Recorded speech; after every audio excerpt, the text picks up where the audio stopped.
ఈ రోజు నేను డిస్కస్ చేసే topic vitamin C deficiencies in both infants and adults. Hello everyone, this is Ashwini, consultant orthopaedic surgeon in Sankhya hospitals, Hyderabad.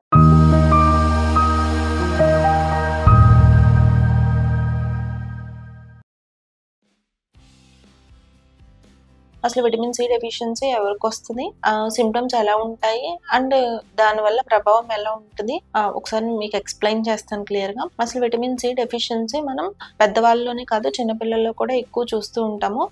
చిన్నపిల్లల్లో ఎలా ఉంటుందంటే విటమిన్ సి డెఫిషియన్సీ వల్ల బోన్ గ్రోత్ అవ్వకపోవడం ఇవన్నీ చాలా ఎక్కువ చూస్తూ ఉంటాము.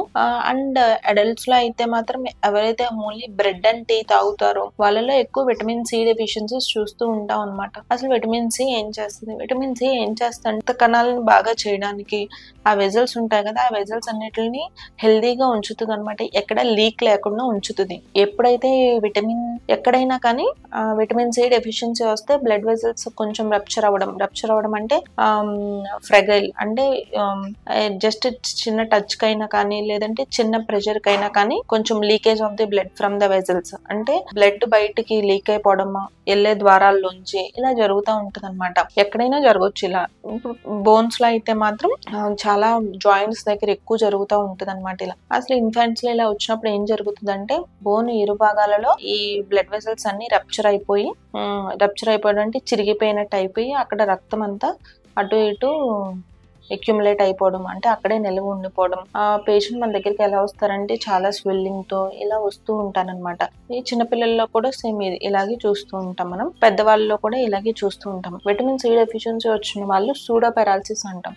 సూడో పెరాలసిస్ అంటే ఏంటంటే ఇప్పుడు మనకి పెరాలసిస్ ఏమి ఉండదు కానీ వాళ్ళు ఈవెన్ హ్యాండ్స్ కూడా లిఫ్ట్ చేయలేరు అనమాట.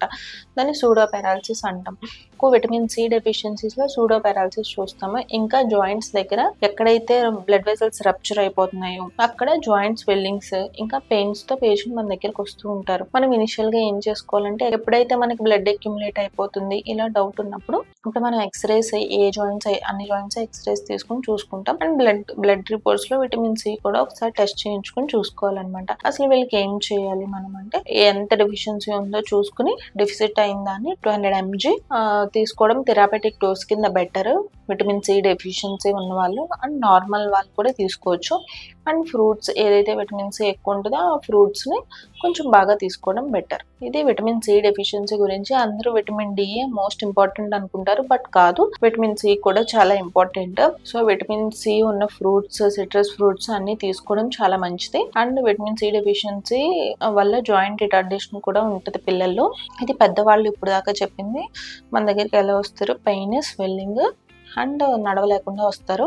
అండ్ పిల్లలు అయితే సేమ్ పిల్లలకు కూడా జాయింట్ స్వెల్లింగ్స్ తో వస్తారు మన దగ్గరికి. ఈవెన్ స్మాల్ మూమెంట్స్ కూడా చేయలేరు వాళ్ళ లిమ్స్ తో. సో అది మనం జాగ్రత్తగా చూసుకోవాలి పిల్లల్లో కూడా.